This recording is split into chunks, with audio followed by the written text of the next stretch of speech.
Y muy bien.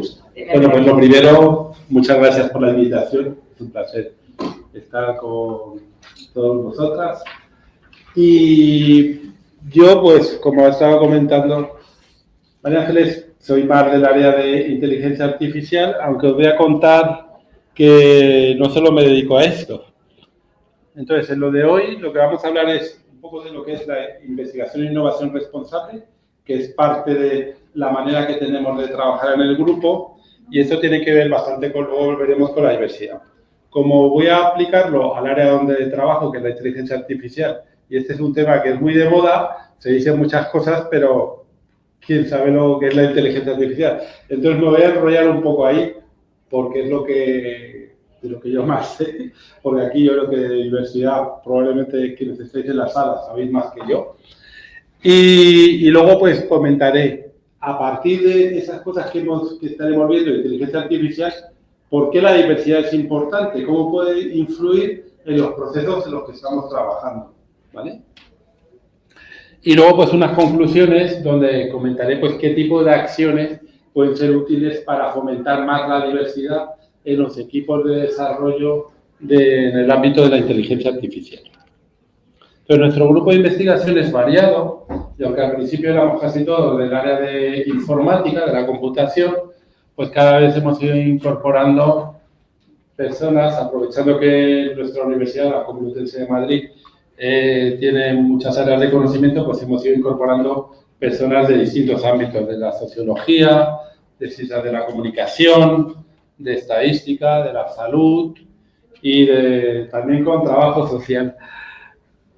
Y al principio, cuando montamos el grupo y presentábamos el grupo Estegracia, pues contábamos, esto es nuestro grupo, nos dedicamos a hacer ingeniería del software de agentes model driven, dirigida por modelos.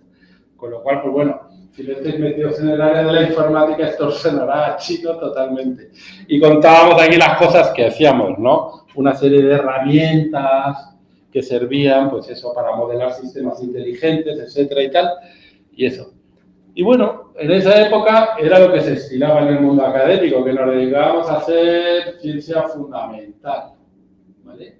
Pero todo ha ido cambiando, y en nuestro caso cambió sobre todo porque nos dedicábamos sobre todo luego a hacer aplicaciones que tuvieran un impacto social. Y entonces allí fue donde poco a poco en el equipo de investigación se fueron incorporando personas que eran de otros ámbitos. Y pasamos a cambiar nuestra filosofía. En vez de centrarnos en estas áreas tecnológicas, lo que pasamos era a ver para qué sirve todo esto, ¿no? Y curiosamente, bueno, lo del ODS lo metimos luego, porque cuando empezamos con todo esto todavía no se habían definido, no era algo así estándar, aunque ahora todo el mundo, pues nos ponemos muchas veces la chapita del ODS, pero realmente trabajamos en eso, ¿no? Trabajamos en ver cómo resolver con tecnología problemas que tengan un interés social y también pues teniendo en cuenta pues otros aspectos como la sostenibilidad, etcétera y tal, ¿vale? Y esto, claro, el hecho de que estemos trabajando en equipos multidisciplinares pues requiere cambiar la forma de trabajar. Y el primer problema con el que nos enfrentamos es que los informáticos hablamos unos idiomas, los sociólogos hablan otro, los médicos hablan otro, y entonces, ¿cómo conseguimos relacionar a toda esta gente? Entonces, esto también, durante esta época, pues resulta que se creó, en Europa tenemos una serie de programas de investigación, los programas Horizon, que se definen cada 5 años, y en el Horizon 2020 se planteó el concepto este de investigación e innovación responsable. En inglés lo llamamos el RRI, por sus siglas en inglés. Y entonces la idea era que la Comunidad Europea dijo, oye, mira, es que también tenemos que cambiar ese paradigma, en vez de tanta investigación fundamental que luego no produce resultados en la sociedad, vamos a ver cómo hacemos esa transformación, ¿no? O sea, que esa orientación tecnológica pues muchas veces está alejada de los usuarios y a lo mejor pues uno saca grandes tesis doctorales o sacamos grandes publicaciones, pero ¿de qué sirve todo eso si luego no lo podemos aplicar, ¿vale? Entonces, esa es un poco la idea, ese cambio donde la tecnología pasa a ser lo menos relevante dentro de un equipo de trabajo. Y lo importante es cómo colaboramos con distintas personas.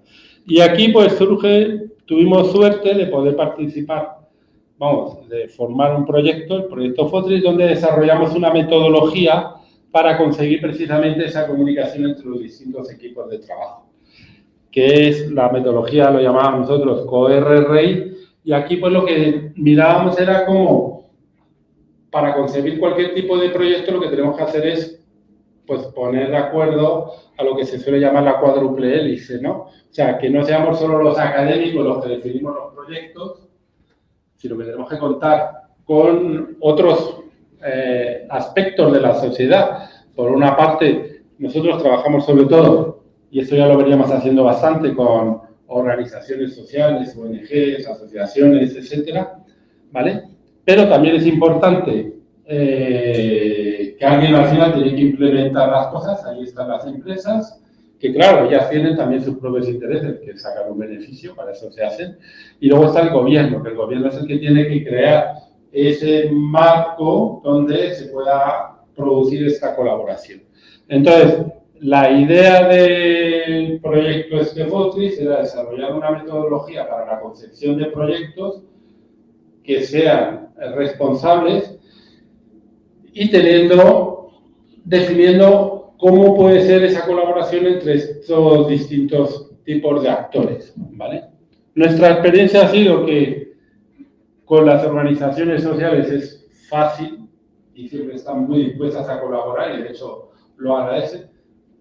Con las empresas, pues también suele haber tal. Lo más difícil es poner en la mesa a los políticos. A veces venían a nuestro workshop y nuestras cosas, pero al cabo de un rato se pensaba, uy, me tengo que ir, no sé qué. Es ahí el punto tal vez flaco de la cuádruple hélice. Y bueno, como resultado de todo esto, creamos, para hacerlo más accesible, nuestro recetario de cocina para co-crear los proyectos RRI, ¿vale? Que no nos va a dar tiempo ya a contarlo, pero bueno, aquí teníamos varias maneras de poder trabajar, ¿no? Lo primero que hay que hacer es, cuando tenemos gente así tan diversa, romper el hielo, y para eso teníamos, pues, los aperitivos, ¿no? Donde lo que se trataba, pues, era hacer, pues, tácticas, por ejemplo, de roleplay, o sea, que cada uno, el empresario, se ponga la gorra del de la asociación, el académico que se ponga la gorra de alguien de una asociación o de un colectivo determinado, y eso. Y entonces creábamos escenarios para ver cómo cada uno interactuaba, y de esa manera pues que cada uno fuera viendo cuál es el papel del otro. Luego también pues hacíamos temas de brainstorming, etcétera y tal. Y al final la idea, pues bueno, hacíamos también un system mapping para ver cómo las soluciones y los objetivos que se proponen pues tienen que ver con cada colectivo, cómo se tienen en cuenta aspectos de sostenibilidad, etcétera. Y así poco a poco pues íbamos creando una visión para crear luego el concepto de diseño, y luego el outreach es que al final todo esto se tiene que transmitir a la sociedad, ¿no? Entonces aquí el libro pues está aquí disponible y lo podéis bajar y bueno, y se pueden hacer cosas. Entonces aquí pues bueno, nos planteábamos siempre un conjunto de preguntas, ¿no? Durante todo este proceso, pues para ver, pues por ejemplo, cómo afecta la diversidad y la inclusión en la estrategia que se va a desarrollar en los proyectos, cómo se consigue la participación de los distintos actores, etc.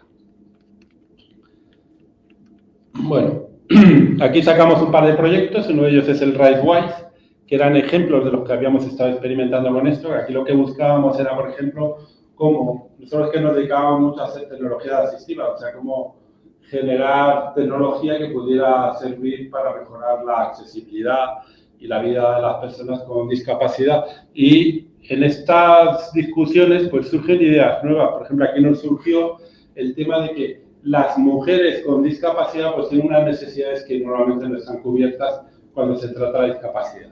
Y aquí he tenido la suerte que hay personas que han colaborado en ese proyecto.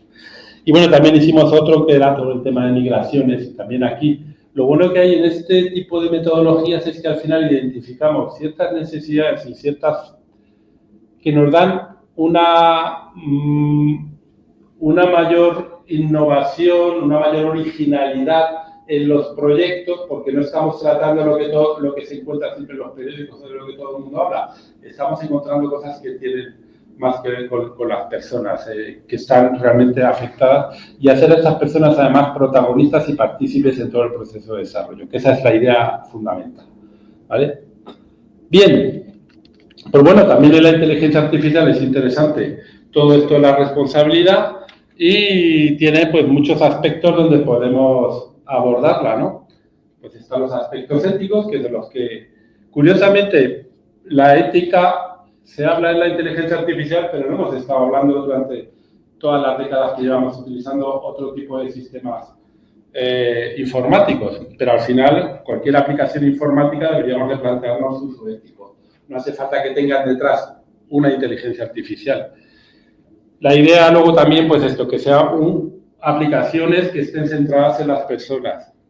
Queremos también garantizar esa seguridad. Todo esto requiere algo que sí que es particular de la inteligencia artificial, es que sea explicable, porque normalmente es un sistema, lo que llamamos de caja negra. Es difícil saber cómo está funcionando eso por dentro, por la complejidad que tiene, que ya veremos luego por qué es esto. Y entonces actualmente se está trabajando e investigando mucho en lo que es buscar mecanismos para ver cómo esas cajas negras, o sea, qué es lo que está pasando ahí, por qué los sistemas nos dan ciertas respuestas. Y luego también pues está el aspecto de que sea accesible. Hay muchas aplicaciones que sí que están accesibles aquí.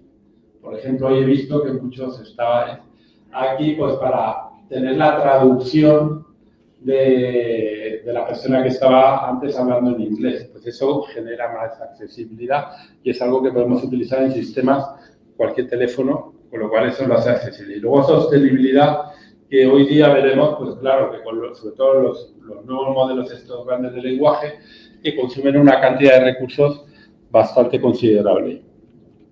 Entonces, para empezar, quería, pues eso, dar una pequeña visión rápida. Os voy a dar un curso acelerado de inteligencia artificial, si os parece bien. ¿Sí? Bien. Pues bueno, la inteligencia artificial, al principio, se planteaba dentro del ámbito de la informática, es una disciplina dentro del ámbito de la informática, de las ciencias de la computación, donde lo que tratábamos de ver es qué cosas, cómo podemos hacer programas que resuelvan problemas que para las personas son muy sencillas y para las máquinas complejísimas, ¿no? O sea, el Moravec, que era un científico, pues ahora dice, no, es que no puede ser que una máquina sea capaz de hacer unas computaciones que a una persona le resultan complicadísimas y sin embargo algo que puede hacer un niño, que es llegar y abrir una puerta o andar y eso, pues ya lo veis aquí, que los robots, nos ha costado mucho trabajo que llegue un robot a hacer esto. Se está consiguiendo hoy día, aunque pensábamos que iba a tardarse más, ¿no? Entonces, la idea es esta, ¿qué cosas son las que hacemos las personas que eran muy difíciles de programar en el estilo habitual y cómo conseguimos hacer esto? ¿Vale? Hoy ya parece que todo es inteligencia artificial. Por ejemplo, Google Maps. ¿Quiénes pensáis? ¿Google Maps es inteligencia artificial o no? ¿Quién piensa que sí? ¿Quién piensa que sí? Bueno, ¿quién piensa que no? Pues solo poquita gente.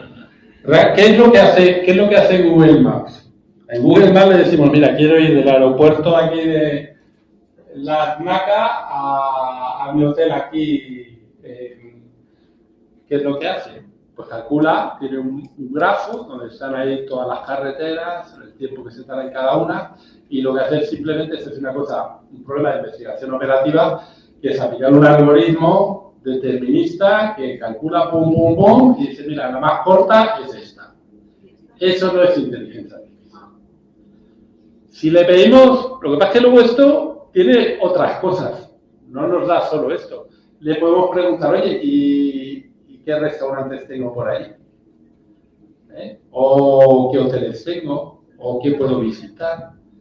Y ahí es donde se puede introducir aspectos de inteligencia artificial, porque pueden saber mi perfil, es decir, pues a Juan lo que le gustan son restaurantes de determinado tipo, son los primeros que le voy a poner. Eso ya sí que es inteligencia artificial. Entonces, ¿qué no ocurre? Que la inteligencia artificial se va introduciendo en muchas aplicaciones y está perfectamente implicada en cosas, ¿no? Lo que sí que hace característico de la inteligencia artificial, aparte de resolver esos problemas que decíamos que eran normalmente los problemas que son de percepción, ¿no? Por ejemplo, la aplicación esta que habéis usado antes, pues tiene que escuchar a alguien y esa voz poder pasarla a texto. Ese es un problema que nos ha costado décadas el poder resolver. Pero una característica importante es que lo que queremos es desarrollar sistemas que trabajen en entornos inciertos. En las aplicaciones normales, cuando usáis el Office, por ejemplo, para editar un texto o preparar una presentación, vosotros estáis todo el rato dirigiendo a la máquina y diciendo, pues ahora pon esto en negrita, ahora corrígeme aquí la ortografía, ahora pon no sé qué, tal, ¿vale? Nosotros tomamos todas las decisiones. Aquí, una de las características principales de los sistemas inteligentes es la autonomía. Lo que queremos es decir al sistema, mira, yo tengo este objetivo, búscate la vida y tú sabrás cómo se tiene que conseguir eso. Y esa es la autonomía. O sea, estamos delegando y el sistema es autónomo para tomar esas decisiones. Nosotros no tenemos que ir como con el buscador, ¿no? Que llegamos, le pedimos algo a Google y luego estamos ahí mirando a ver esto, si va o esto, no. Ahora, el sistema es el que va haciendo esas búsquedas y el que decide lo que es importante y cómo puedo utilizar eso para resolver nuestro problema. ¿Vale? ¿Qué es lo que ocurre? Que el sistema necesita aprender para poder hacer estas cosas. Y ese es uno de los aspectos principales que tenemos que ver. El sistema aprende de muchas maneras. Puede aprender por refuerzo, o sea que si se equivoca le damos una cachetada y si acierta le damos un caramelo. Y así aprende. ¿Vale? O puede aprender a base de que le pasemos un montón de ejemplos y decimos, mira, esto está bien, esto está mal, esto está bien, esto está mal. Y así también aprende, ¿no? ¿Vale?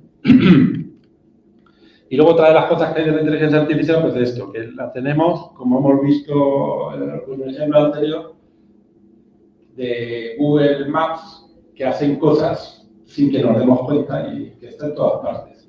Eso de las películas de que hay que apagar la inteligencia artificial, hay que ir a buscar un cerebro por ahí, lo desconectamos y ya ese mal se acabó, eso no es posible hoy día, porque la inteligencia artificial está en millones de máquinas por ahí repartidas, no hay un switch, así que lleguemos y ahí estamos perdidos. Y bueno, yendo a una parte un poquito más técnica. El mundo de la inteligencia artificial tiene como dos grandes planteamientos. El tradicional es lo que llamamos el razonamiento simbólico. En las primeras décadas de la inteligencia artificial lo que hacíamos era intentar recolectar el conocimiento de los expertos y representarlo de alguna manera para poder luego razonar sobre ello. ¿Vale? Y eso fue donde nos hemos dedicado décadas. ¿Cuál era el problema aquí? Que es muy difícil representar, o sea, adquirir ese conocimiento y tener todo ese conocimiento entero. Es muy difícil. Luego, ¿qué sistema utilizamos nosotros para representar ese conocimiento? Hay las ontologías, un montón de cosas y tal. Y ahí se han hecho muchos esfuerzos. Pero al final, esto, pues, como que, aunque al principio se invirtió mucho en ello, no dio los resultados expertos, los sistemas expertos no funcionaban lo bien que se esperaba y se produjeron lo que llamábamos los inviernos de la inteligencia artificial. Yo cuando entré en la Universidad Complutense, pues hace algo más de 20 años, si iba por ahí una empresa y le decía, oye, que hacemos esto con inteligencia artificial, vamos, que sacaban ahí el anticristo, usted. Aparte, hoy día, haga lo que haga, si no le digo que hago inteligencia artificial, no me quiere ver nadie. O sea, hoy día todo es inteligencia artificial. Pero bueno, ocurrió esto, ¿no? Lo que pasa es que luego, posteriormente, aunque eso ya también se hicieron, los primeros sistemas basados en redes neuronales artificiales ya también se hicieron en los años 60 y tal, pero fue un fracaso porque no había suficientes recursos computacionales ni datos. Pero hoy día que tenemos millones, trillones de datos y tenemos cantidades de recursos computacionales, pues hemos pasado a hacer lo que llamamos el aprendizaje automático, el machine learning, que es la inteligencia artificial basada en datos. Aquí, ¿qué es lo que hacemos? Atiborramos al sistema de datos a lo bestia y el sistema aprende. Tenemos muchas técnicas para hacer esto. O sea, no solo es el deep learning, que el deep learning es una parte de las redes neuronales artificiales. Hay muchos otros mecanismos que también utilizamos. O sea, usamos el random forest, la regresión logística, por vector machine, hay un montón de técnicas. Lo que ocurre es que las que más se acaban dando resultados al final para problemas más complejos, pues son redes neuronales artificiales de las cuales hay un montón de diferentes tipos de modelos. Uno de ellos son los, por ejemplo, para los lenguajes los modelos de lenguaje, estamos usando unos modelos que se llaman Transformers, ¿no? Que se desarrollaron en el año 17, o sea, hace no mucho, lo sacó Google esto. Pero también usamos el aprendizaje por refuerzo, que es otro tipo de técnica, y a veces se combinan, ¿vale? Entonces, hay dos características que pueden diferenciar estos dos tipos de planteamientos. Por una parte, en el razonamiento simbólico utilizamos el procedimiento de razonamiento por deducción y en el aprendizaje automático por inducción. Y esto tiene implicaciones, ¿vale? El razonamiento deductivo es cuando utilizamos la lógica clásica, pues decimos, mira, si todos los humanos son mortales y Sócrates es humano, pues por modo poli sacamos que Sócrates es mortal, y eso es una certeza absoluta, ¿vale? El razonamiento inductivo lo que tenemos son un montón de ejemplos. Pues mira, sabemos que Sócrates es humano y mortal, que Platón es humano y mortal, que Aristóteles es humano y mortal. Oye, pues mira, aquí parece que con todos estos ejemplos resulta que probablemente todos los humanos son mortales. Pero daros cuenta que la distinción principal es que en el razonamiento inductivo lo que tenemos son probabilidades. A lo mejor surge que Elon Musk tiene suerte con sus empresas de conseguir ser inmortal y lo consigue y de repente nos rompe este axioma, ¿no? Esta inducción que hemos tenido. Creo que no va a ser así, pero bueno, que hay que tenerlo en cuenta. O sea que entonces el razonamiento inductivo se basa en eso. Por eso, tenéis que pensar que todos los sistemas que estamos usando de inteligencia artificial, todos son probabilísticos. No podemos tener fe ciega en ellos. Bueno, nosotros con unos artistas hace unos años hicimos una instalación que se llamaba Oráculos, que era precisamente para reírnos un poco de esa fe ciega que tenemos los humanos en los oráculos y en este caso en la inteligencia artificial como un oráculo más, ¿no? Entonces, bueno, el razonamiento inductivo pues se basa en esto, ¿no? Por ejemplo, si tenemos aquí unos ejemplos, que del 5 al 7, del 2 al 14, del 3 al 5, 122 al 125, si le pasamos, Carmen, el 26, ¿qué va a decir? ¿Cuál será la respuesta? Yo tengo discalculia. A ver, ¿alguien se atreve? 28. ¿Y con el 2? Pues eso. Pues esto es lo que hace el sistema. Le hemos pasado unas cosas y induce, saca esto. Lo que pasa es que a veces nos encontramos cosas como esta.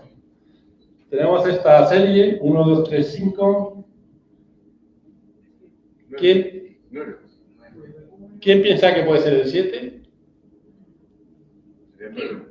El 9 depende. ¿De qué depende? El 1, el 2, el 3, el 5 y el 7 son números primos. Voy a hacer una secuencia de números primos. El 1, el 2, el 3 y el 5, el 8 sería si fuera una serie de Fibonacci, que es el 1 más 2, 3, 2 más 3, 5, 3 más 5, 8, o a lo mejor el 9 con otro mecanismo, ¿vale? A veces lo que conseguimos es que si tenemos más datos, por ejemplo, si tenemos esto, 1, 2, 3, 5, 7, que habíamos dicho que eran los números primos, ¿cuál podría ser el siguiente? ¿Eh? Podría ser. Pero fijaros, hay muchas maneras. Puede haber otros patrones. Puede ocurrir que si lo que hacemos es sumar al principio 1, por ejemplo, 1 más 1, 2, 2 más 1, 3. Luego, de 2 en 2. 2 más 3, 5, 5 más 2, 7. Y luego, volver al 1, volver a repetir eso, ¿no? O a lo mejor pasar a sumar 3, y entonces habría 10. O sea que al final, daros cuenta que nos hacen falta muchos datos para ir siendo más precisos.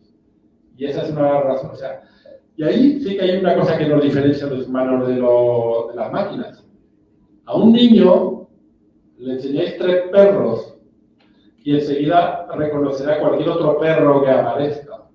A una máquina hay que enseñarle miles y miles de perros, ¿no?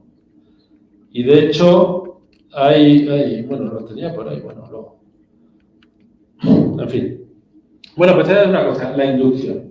Luego otra cosa que tenemos que tener en cuenta es cómo construimos los modelos. O sea, los modelos es qué cosas tenemos en cuenta para representar el mundo. Y al final todos lo representamos como puntos en espacios, por ejemplo, bidimensionales. Por ejemplo, tenemos aquí una aplicación que queremos darle un préstamo a un cliente. Y tenemos datos. Los puntos rojos son clientes.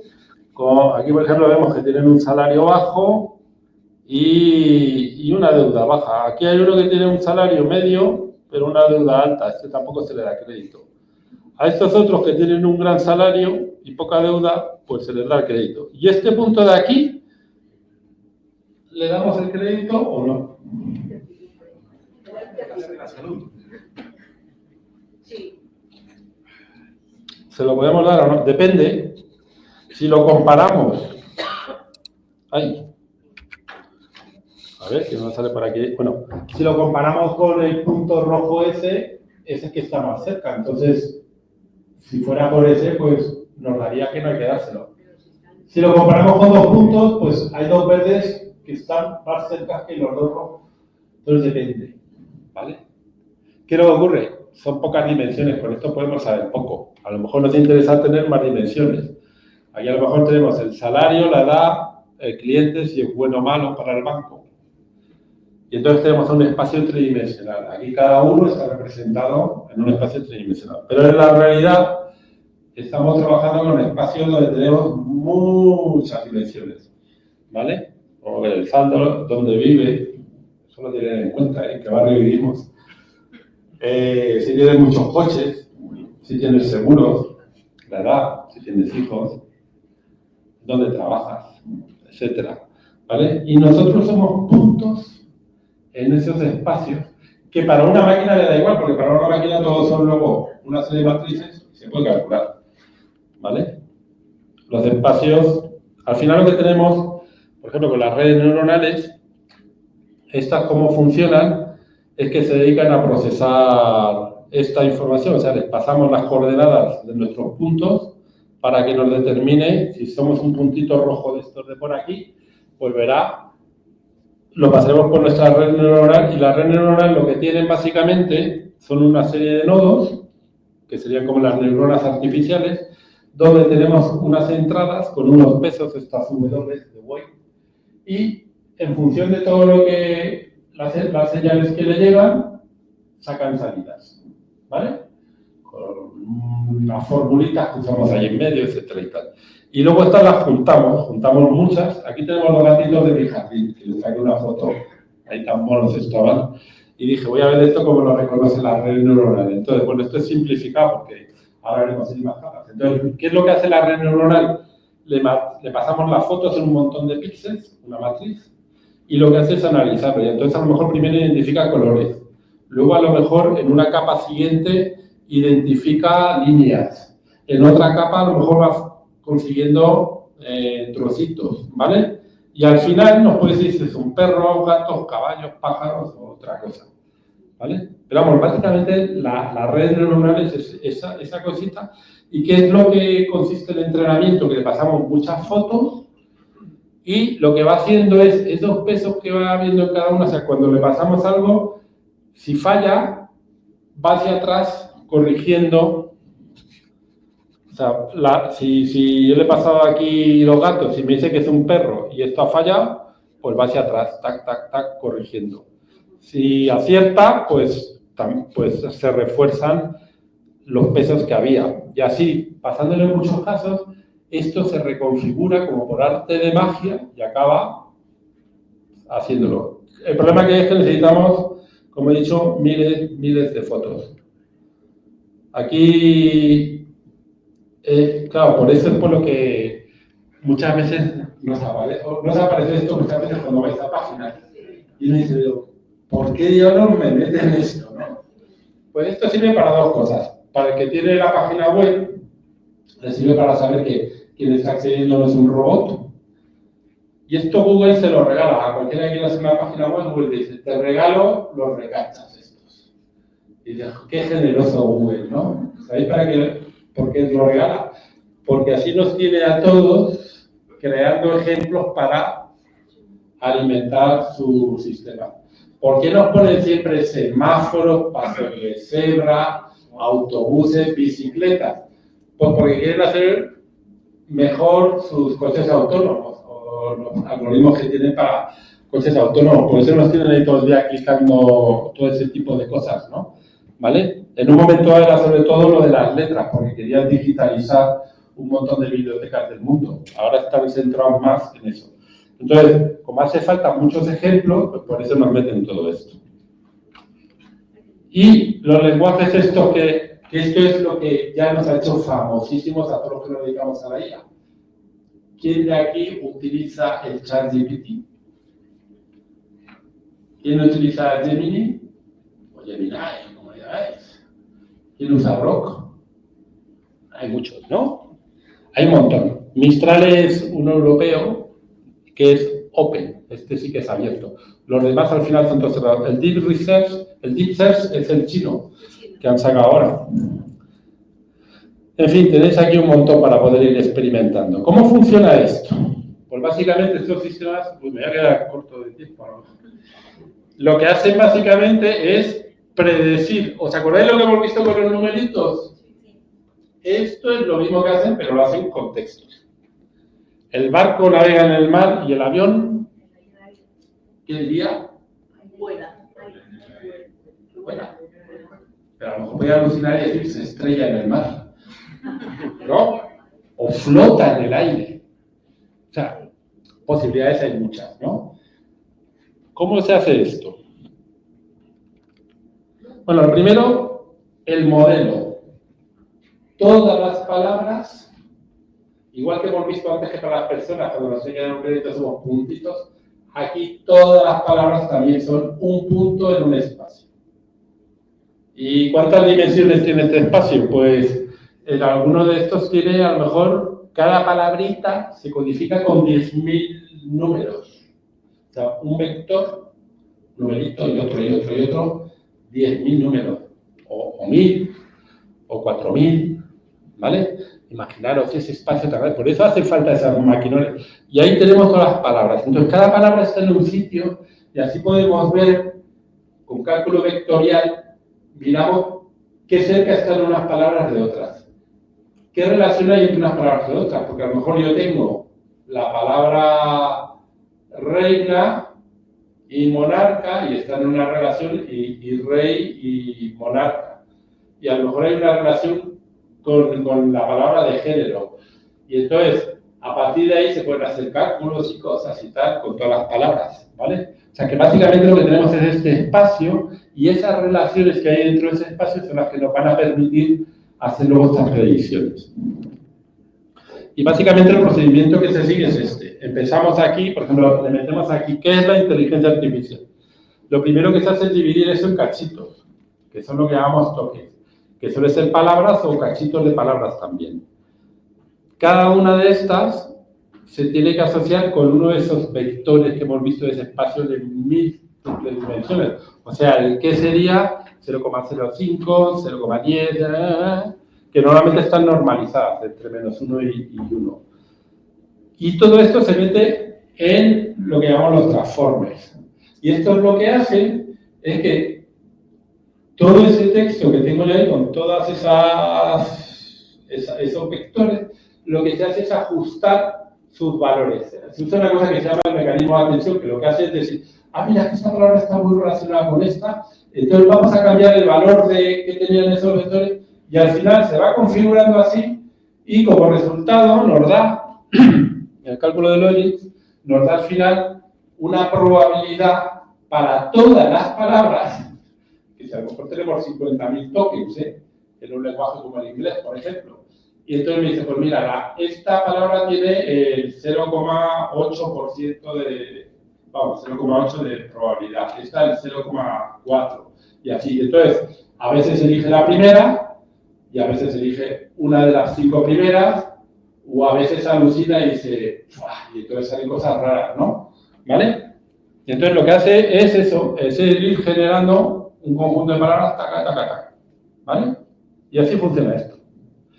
Nadie sabe cómo funciona esto por dentro, cómo se configura, qué relaciones son, pero lo curioso es que relaciones como la que comentaba, la de género, o relaciones, por ejemplo, tenemos la palabra banco, que puede ser un sitio donde uno se sienta, un sitio financiero, etcétera.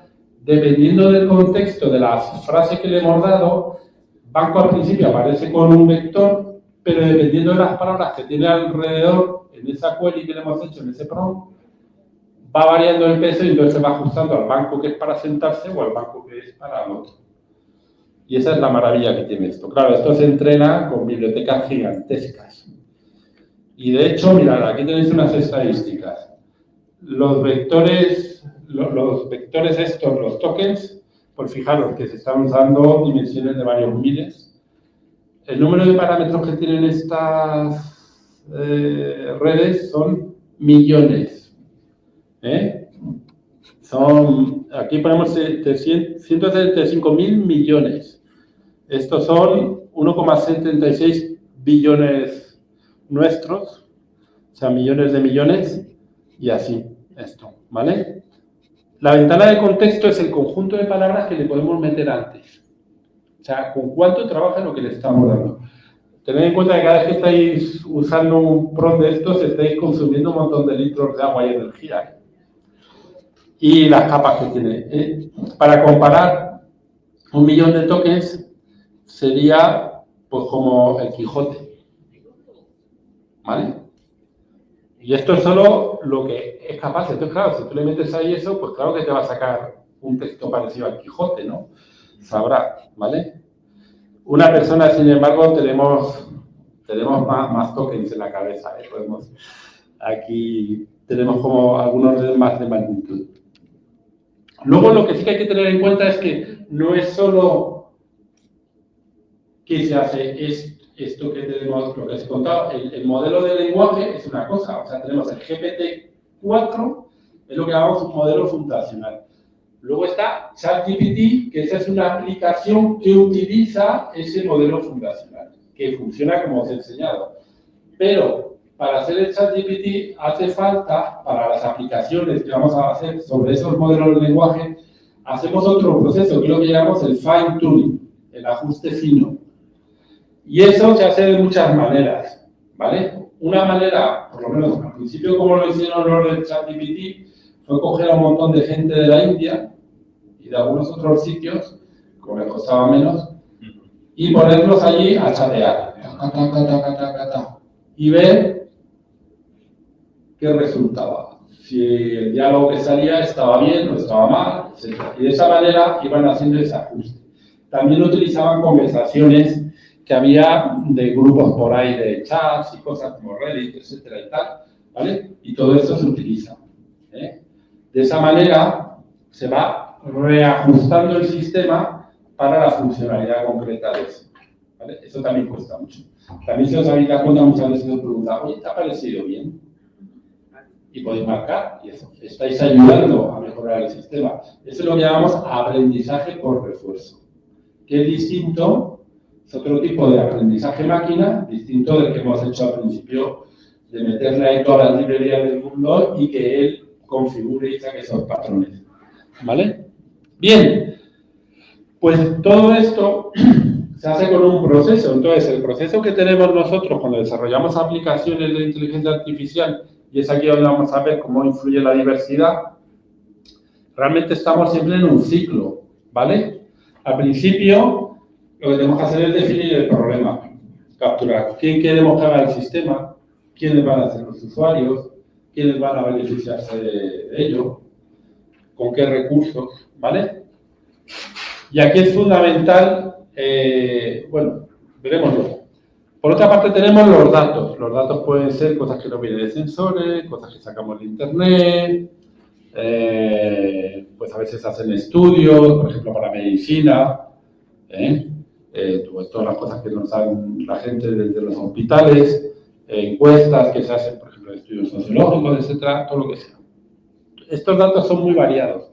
Entonces, siempre una de las tareas que más nos consume, o sea, que más tiempo muchas veces nos consume a los informáticos, es la parte de tratar todos estos datos, porque son muy variados, a veces están mal cosas allí, entonces hay que limpiarlos, luego hay que normalizarlos para ponerlos con determinados rangos de valores para poder procesarlos bien. Y tenemos sobre todo que hacer una cosa fundamental que es lo que llamamos la ingeniería de características, que es decidir qué datos son relevantes, o sea, qué características son relevantes. Y aquí también es importante saber elegir cuáles, para evitar discriminaciones, sesgos, etc. Luego está el modelado, que ahí es donde nos metemos ya en la parte más técnica de decidir qué tipo de redes neuronales vamos a usar, cómo hacemos el entrenamiento, el ajuste fino que hemos comentado, evaluar los modelos, etcétera. Y una vez que ya lo tenemos, lo pasamos a despliegue, que es pues, ponerlo para que la gente lo utilice, ¿vale? Ponerlo en la web, etcétera y tal, ¿no? Entonces, mi pregunta es, ¿dónde creéis que la diversidad es más importante de estas 4 cajas grandes? ¿Quién piensa que la primera, la captura de requisitos? Nadie. La parte de la adquisición y análisis de los datos. Bueno, ahí hay una cuanta gente valiente. En el modelado, por ahí arriba alguien que se ofrece. Y en el despliegue y la utilización final también. Bueno, realmente en todos. En todos. Hace falta la diversidad de los equipos. Porque, sobre todo en la primera, pienso yo, mi experiencia es que los informáticos al final deberíamos de ser en todo este proceso los que nos dedicamos básicamente a la parte más concreta tecnológica y ya tenemos un montón de herramientas que nos ayudan para eso y lo más difícil es definir para qué queremos el sistema, cómo va a afectar a distintos tipos de comunidades de usuarios, qué implicaciones va a tener, etcétera. Entonces, si la concepción inicial del sistema no la hacemos lo suficientemente amplia de visión, ahí vamos a arrastrar luego problemas posteriormente, ¿vale? Entonces, ahí es donde podemos aplicar el librito de cocina que os he comentado antes, cómo cocinar proyectos RRI de manera colaborativa, ¿vale? La parte de datos también es muy importante, efectivamente, sobre todo, bueno, cuando limpiamos datos o cuando los normalizamos. Al normalizar, es que lo de normalizar lo que hacemos normalmente es poner los datos en un rango, por ejemplo, entre -1 y 1, 0 y 1, para poder que funcionen mejor nuestros algoritmos, ¿no? Y claro, a veces hay datos que a lo mejor tienen una gran disparidad con respecto a otros. Entonces, claro, ahí es donde podemos ver, oye, es que a lo mejor estamos haciendo una normalización que está basada en unos prejuicios que nosotros a lo mejor tenemos. Y estamos a lo mejor haciendo que ciertas variables que pudieran ser importantes, sus valores, las estamos minimizando. O sobre todo luego lo que es la selección de características, lo que llamamos el feature engineering, que es decidir qué características son más relevantes en el modelo. Normalmente aquí lo que hacemos es aplicar sobre los datos distintas técnicas también de Machine Learning, algunas que son más económicas de usar, más fáciles que meterle la super red neuronal y tal. Y eso nos sirve para hacer un análisis previo de los datos y así saber cuáles parece que influyen más en determinado tipo de resultados. Ahí podemos identificar sesgos en los datos. Entonces es muy importante. Entonces en esta parte también es importante tener personas con esa visión de diversidad para poder verlo. En el modelado, aquí hemos visto lo del ajuste fino. En el ajuste fino es donde se hace. De hecho, es ahí donde muchas veces han caído las compañías, cuando sacan un producto y luego resulta que salen por ahí en los periódicos.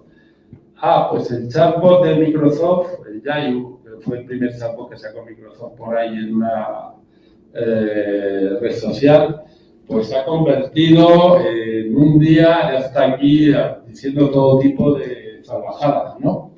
Porque aprendió de los usuarios de la red, que eran también una banda de cerebrados con los que estaba relacionándose. Y entonces, pues esas cosas hay que preverlas, ¿vale? Entonces, claro, ahí fallaron. ¿Qué luego ocurre? Podríamos decir que todas estas compañías son, al final sí que tienen mucha conciencia social y tal. Lo hacen porque si no eso, salen en los periódicos, ahora, o sea, tienen que tener mucho cuidado. Y por eso les interesa tener también equipos diversos, ¿no? Y luego está la parte del despliegue, ahí es donde estamos viendo que se pueden producir estos problemas, o sea, que están monitorizando, ver qué está saliendo en el sistema, cómo lo está usando la gente, cómo lo usa la gente. Porque podemos tener una concepción de un sistema en positivo y luego resulta que normalmente en estos sistemas, por ejemplo, los chatbots estos que usamos, ahí lo que siempre tienen, aparte de lo que os he contado, al principio le ponen ahí unos filtros. Si tú le preguntas, oye, quiero construir una bomba para cargarme al Parlamento, pues rápidamente, antes de pasar por todo ese rollo que os he contado, ya se filtran determinado tipo de cosas, ¿no? Y entonces dice, lo siento mucho. Sí, eso es, ¿no? O cuando le insultas o cosas de estas. Que a la gente le gusta mucho insultar a este sistema para reírse un poco. Entonces eso. Aquí lo que hacemos de todas maneras, daros cuenta, estamos siempre en esa rueda, siempre estamos, bueno, habéis visto que le dicen estos sistemas que está cada 2x3, actualízate. Pues eso es porque los informáticos vamos aprendiendo sobre la marcha y tenemos que cambiar, ¿vale? El sesgo y la exclusión es normalmente lo que se considera el principal problema que tenemos con estos sistemas y donde la diversidad puede hacer más. Y viene, pues eso, por la calidad de los datos. Muchas veces los datos transmiten, claro, estamos usando datos, ¿qué es lo que se ha hecho hasta ahora? ¿Vamos a replicar más lo que se ha hecho hasta ahora? Y es lo que ocurre, y por eso ha habido muchos problemas en muchos ámbitos donde se han utilizado datos en inteligencia artificial. En temas de, por ejemplo, para ayuda a la judicatura, para decidir penas, pues al final resulta que hay comunidades que están normalmente pues más castigadas, vamos, que otras, y entonces se refuerzan esos estigmas, ¿no? O en general. Entonces hay que tener en cuenta eso, que los datos vienen pasándolo a lo que llamamos también luego la cámara de eco cultural. Al final se están reforzando cosas que ya había. Y bueno, también hay otra serie de desafíos que tenemos, que es, bueno, aparte de la disponibilidad de los datos, que ese es un problema en algunos ámbitos, también a veces por las restricciones de privacidad. Por ejemplo, en medicina tenemos bastantes dificultades para conseguir siempre los datos, el poder anonimizarlos suficientemente, etcétera. Luego están también los aspectos de la alta demanda computacional que hay que tener en cuenta desde el punto de vista de sostenibilidad. Por eso hay que ser razonables en cómo utilizamos estos sistemas. Se está trabajando también en hacer modelos cada vez que puedan ejecutarse hasta en un portátil. Y estamos optimizando ahí en ese ámbito. Luego está el tema de la interpretabilidad, que eso es importante porque, por ejemplo, si no me dan un crédito, yo le digo al del banco, bueno, la verdad que también antes sin sistema de inteligencia artificial tampoco nos decían nada, ¿no? Pero ahora nos volvemos más exigentes porque hay una máquina que está diciendo si sí o si no. Pues bueno. Los aspectos de propiedad intelectual se están haciendo en los sistemas basándose en cosas que han hecho otros. Y ha habido ya artistas y gente que dice, oye, que la máquina está generando imágenes de mi estilo, yo ahora ya no puedo vender lo que vendía antes porque cualquiera puede generar algo así, ¿no? Y si no me habéis pedido permiso. Luego está también, bueno, problemas de cumplimiento normativo, reglas laborales, legales.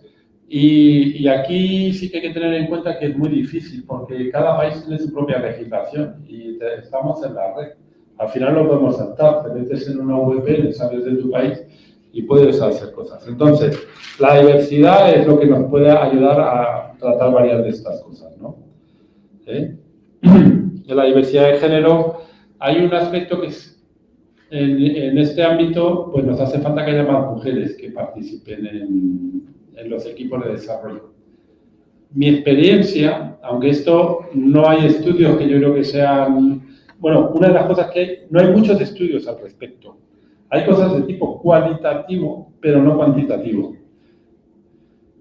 Mi experiencia es que equipos con... Si son muy pocas las mujeres, no se les deja muchas veces tener suficiente relevancia en la toma de decisiones del equipo.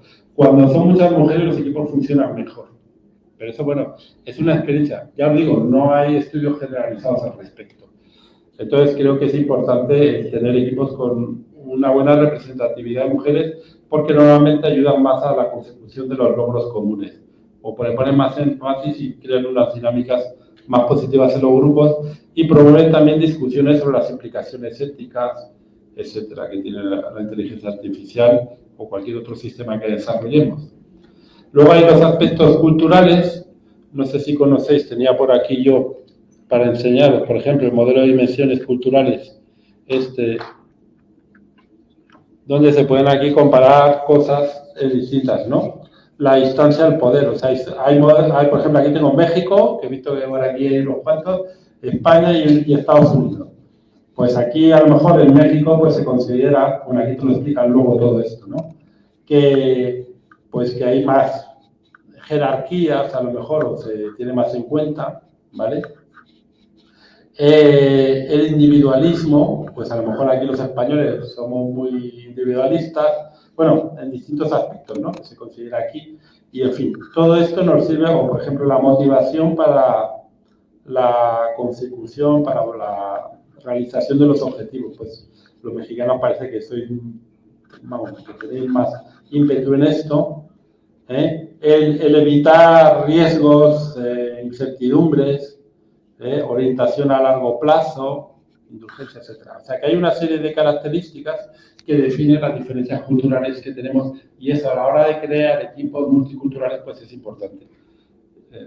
Bueno, yo estuve dirigiendo una tesis a un estudiante mexicano que analizábamos cómo se podían combinar los equipos y ahí usábamos modelos de simulación basados en temas de inteligencia artificial para ver, dependiendo de las características de las personas, cómo se podían hacer los equipos.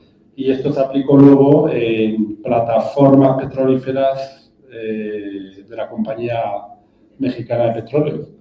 Porque ahí, claro, la gente está viviendo en un entorno que conviene que se lleven todos bien.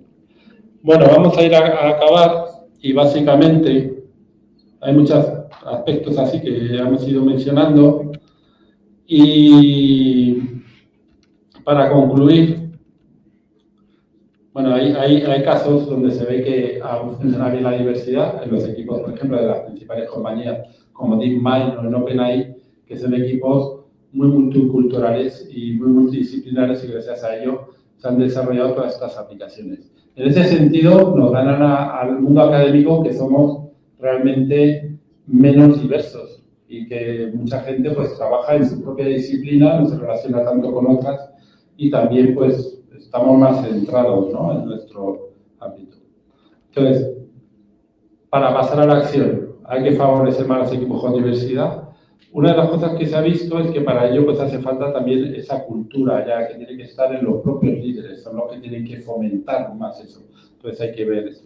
Por otra parte, bueno, ya he comentado el interés de desarrollar los proyectos basados en estas ideologías de estos principios del RRI, que esto nos puede ayudar pues, para hacer sistemas que sean más utilizables y reflexionar más sobre todos estos aspectos éticos, etcétera.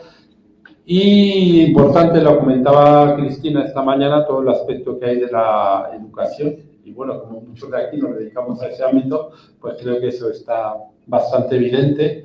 Y luego también toda la idea del acceso abierto, que eso también nos ayuda. Y especialmente en determinados tipos de comunidades que tradicionalmente tenían muchas dificultades para acceder al conocimiento y hoy día, de alguna manera, hemos conseguido, gracias a esta filosofía del acceso abierto, que está muy implantada. Esto viene sobre todo del mundo del software, del open source, y se ha pasado ya también al mundo de las publicaciones científicas, y esto ayuda a que en todo el mundo pues, podamos acceder más al conocimiento y desarrollar.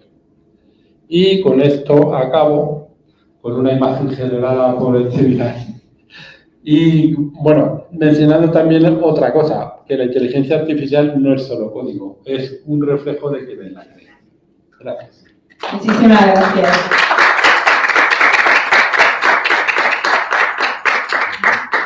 Pues ahora es nuestro turno. Sí. Adelante, Carla. Hola, profesor, muchas gracias, muy interesante su presentación. Y te quería preguntar algo como una opinión suya. Usted hablaba, por ejemplo, de cuando usamos estos chats, por ejemplo, el GTP y eso, se consumía gran cantidad de energía y de agua. Entonces, te quería preguntar, ¿cuál cree usted que es la ventaja o la justificación de seguir usando inteligencia artificial en un contexto, por ejemplo, de crisis climática? En un contexto de crisis Climática. Te refieres por la sostenibilidad de los propios sistemas. O sea, bueno, aquí hay mucho debate, porque muchas de las cosas que hacemos, por ejemplo, este tema de la sostenibilidad ya se comentaba pues con el uso que tenemos del email, que si cada email que mandas genera no sé cuánto, consume tanto, ¿no? O cada vez que consultas una página web y tal. Pero habría que compararlo con lo que supone, por ejemplo, nuestro desplazamiento en el auto para ir a determinados sitios. Trabajamos remotamente y eso. ¿Cuánto tiempo te lleva? Efectivamente, consume. Ahí es donde hay que hacer esos esfuerzos para ver cómo reducir la huella que van dejando estos sistemas. Pero también pueden utilizarse estos sistemas para poder mejorar la eficiencia. O sea, de hecho, se utiliza para generar nuevos tipos de circuitos. O sea, lo que consumen las máquinas ahora mismo no es lo que consumían hace unos años. Entonces, todo tiene sus ventajas y sus inconvenientes. Hay que buscar ese balance, pero desde luego que hay que ser conscientes y también hay que estar reclamando. Si no estuviéramos reclamando o denunciando ese consumo excesivo que se hace, etcétera y tal, las compañías no buscarían esa solución. Bueno, lo buscan también por razones económicas, pero creo que esa conciencia social, porque de alguna manera quieren lavarse, ¿no? El greenwashing y todo eso, ¿no? Entonces, pues bueno, son un conjunto de factores múltiples que habría que analizar conjuntamente. En ese aspecto, por ejemplo, de la empresa, pero también me pasa que, por lo menos en el círculo que yo me muevo, como que el uso del chat GTP es como indiscriminado. Entonces, es como que nos haga algo, entonces también siento que falta un poco de educación en relación como al potencial que tiene la inteligencia artificial para hacer, por ejemplo, para trabajar en lo que usted decía, por ejemplo, en hacer, no sé, estoy pensando por ejemplo en la gestión hídrica, en la gestión del recurso del agua. Podría utilizar la inteligencia artificial y podría estar compensado, pero hay un consumo cotidiano que se da, que siento yo que falta un poco de educación y que además de todas las otras limitantes que genera en torno al desarrollo cognitivo de las personas, sí. Y ya después la gente no piensa. Yo estoy revisando trabajos a veces, por ejemplo, y salen términos como bien mexicanos o de unos conceptos que no utilizamos y los estudiantes ni siquiera se dan el tiempo de revisar lo que sale de la inteligencia artificial. Entonces, que la masificación del uso creo que también es un peligro para los temas como de sostenibilidad. Sí, yo creo que, bueno, yo a mis estudiantes sí que enseño precisamente asignaturas de cómo programar estos sistemas y sí que les motivo o les digo que es bueno utilizar estos sistemas porque te ahorran muchísimo trabajo. O sea, a la hora de codificar te ayuda. Pero, claro, yo hago ejercicios. Cuando les planteo que tienen que presentarme una práctica o algo y luego pues llego a algunos alumnos y les digo, a ver, explícame por qué has codificado esto así. Que te explique por qué has puesto eso. Porque sé que lo han copiado. Pero bueno, uno puede copiar si sabes copiar bien. ¿no? Y entonces, claro, se te quedan a veces ahí. Entonces hay que enseñarles, primero, a que si utilizan la herramienta, tienen que saber interpretar los resultados y saber, porque luego además muchas veces nunca te dan los resultados bien, siempre hay cosas que meten que son incorrectas, ¿no? Incluso los programas que generan.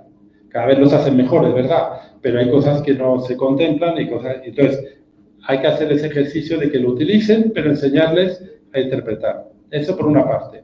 Y el otro aspecto interesante es que hay que enseñarles a hacer las buenas preguntas. O sea, algo que a lo mejor se criticaba en la enseñanza tradicional es que no enseñábamos a tener un espíritu crítico.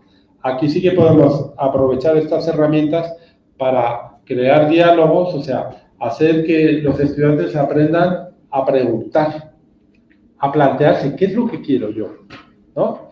¿Qué es lo que quiero saber? ¿Cómo pregunto las cosas, ¿no? Y eso, estuve el otro día, esta semana pasada, con un profesor de la Universidad de Sevilla que han desarrollado, basándose en el LLMs, chatbots que ayudan a determinar, por ejemplo, en ingeniería del software, pues eso, a plantear el problema, como si estuvieras hablando con un cliente, o sea, que es algo que normalmente, pues no, ¿cómo puedo yo llevar a mis estudiantes a hablar con clientes? Pues aquí puedo crear escenarios de eso.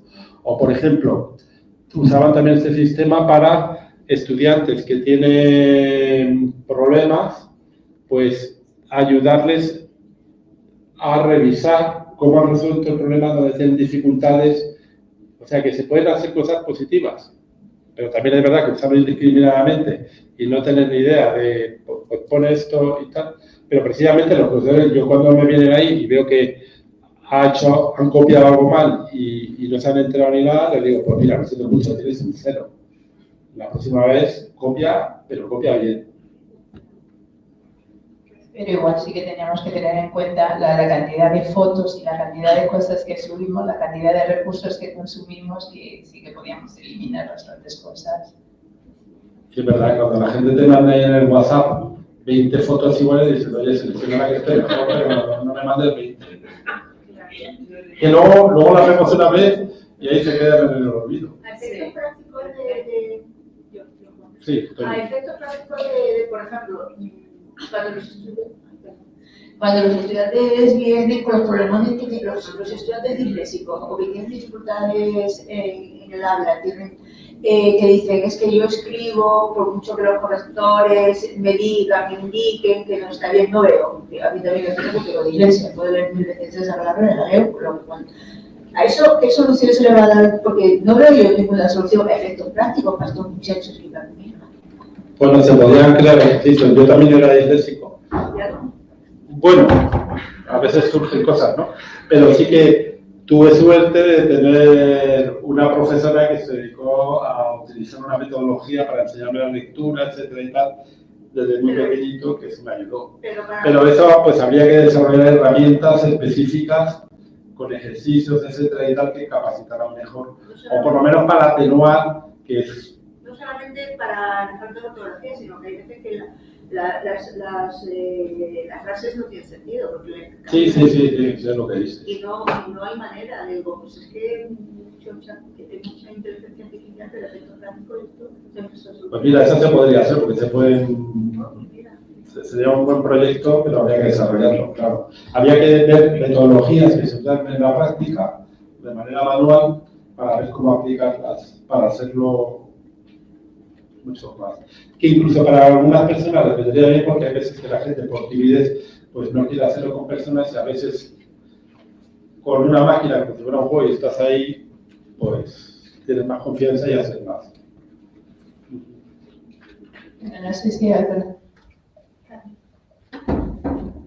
A ver, Juan, has comentado que la universidad adolece de equipos de diversidad cultural, ¿no? Con respecto a otros gremios como la empresa. ¿Qué políticas universitarias se deben de seguir en esta línea para que nos abramos? Pero mira, el programa más exitoso que hemos tenido en Europa, de todos los programas y todas las cosas que se han invertido a nivel europeo, yo creo que ha sido el programa Erasmus, de intercambio de estudiantes. Eso es lo que ha creado una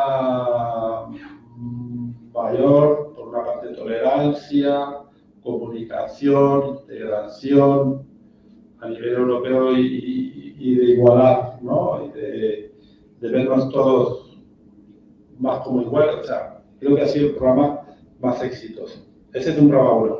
A nivel docente, adolecemos de que la universidad todavía seguimos con una estructura un poco, no sé si me voy a pasar, un poco medieval, ¿no? De hecho, las cátedras. Esto viene de esos tiempos, ¿no? Y claro, necesitamos que las estructuras sean cada vez más planas, eso ayuda, ¿vale? Para que así nos integremos todos. Cuando las estructuras son muy jerárquicas, es el que viene de abajo y si encima viene de un sector de población más marginal o menos representativo, pues es más difícil el poder subir toda esa jerarquía. Sí, cuando las estructuras son planas, eso ocurre mucho en el mundo del software. Yo, por ejemplo, claro, esto es una sensación por mi experiencia, pero veo que en el mundo del software pues hay menos problemas de discriminación por género, o por raza, o por otras características.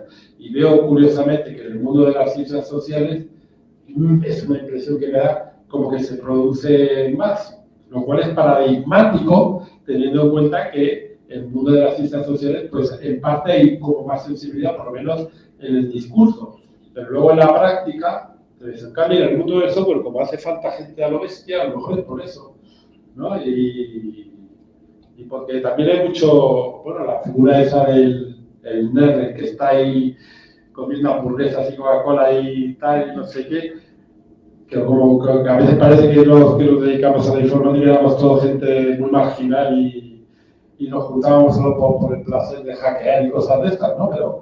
Pero sí que es verdad, y en las empresas donde he trabajado y lo veo en las universidades, pues es como más sencillo, ¿no?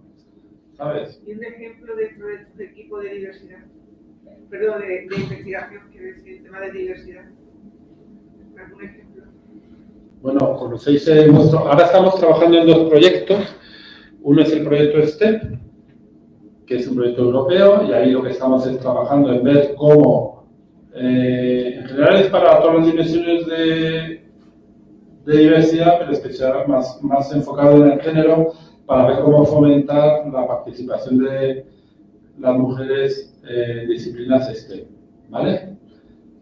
Pero ahí también, por ejemplo, hemos estado investigando pues, temas, por ejemplo, en la Universidad de Braganza, que reciben muchos estudiantes de distintos, tienen un programa bastante interesante, ¿no? Para una comunidad muy grande de estudiantes extranjeros, pero sí que hemos detectado que, aunque eso enriquece la ciudad bastante, en la ciudad persisten todavía muchos pues un poco de racismo y todo esto, ¿no?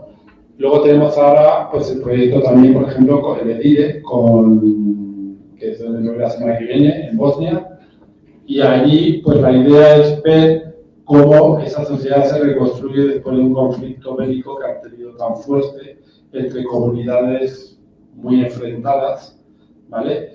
Y ver pues cómo se puede construir esos espacios de colaboración, etc. Eso es lo que estamos ahora mismo ahí. Y en concreto, pues dentro de disciplinas, aplicarlo en el mundo académico, en disciplinas STEM. Bueno, pues no sé si hay alguna última pregunta y si no, vamos cerrando. Y bueno, yo creo que lo que nos debe de quedar aquí de las redes es lo que ha dicho Juan, que las redes aprenden con la información que les damos. Entonces es muy importante que en nuestros proyectos hacemos publicaciones cuando terminamos el proyecto. Si nuestro proyecto está sesgado, ha sido un proyecto para y no con personas de distintas culturas, distintas diversidades, y lo que hemos hecho son resultados sesgados, lo que estamos haciendo es generando más ese prototipo que era justo nuestro proyecto, analizar y hacer una sociedad mucho más inclusiva, ¿no? Entonces hay que tener un poco en cuenta que depende de los datos que nosotros le metamos, así nos va a salir, ¿no? Entonces si los datos están sesgados o hay que tener mucho cuidado y es muy importante que en esa primera fase que decía Juan, pues incluyamos a gente para los que queremos el objetivo, que revisen y que digan, no, hay tal parte que yo creo que aquí me diferencia o que deberíais de considerar. porque yo creo que eso hace que luego las conclusiones y las publicaciones sean de verdad que son las que lee la IA y vaya aprendiendo de que las nuevas publicaciones son diferentes y no hay esos estereotipos. Entonces yo creo que es muy importante eso, que nos quedemos con la importancia de los datos y de nuestras publicaciones. Muy bien, lo has dicho perfecto. Bueno. Muchas gracias.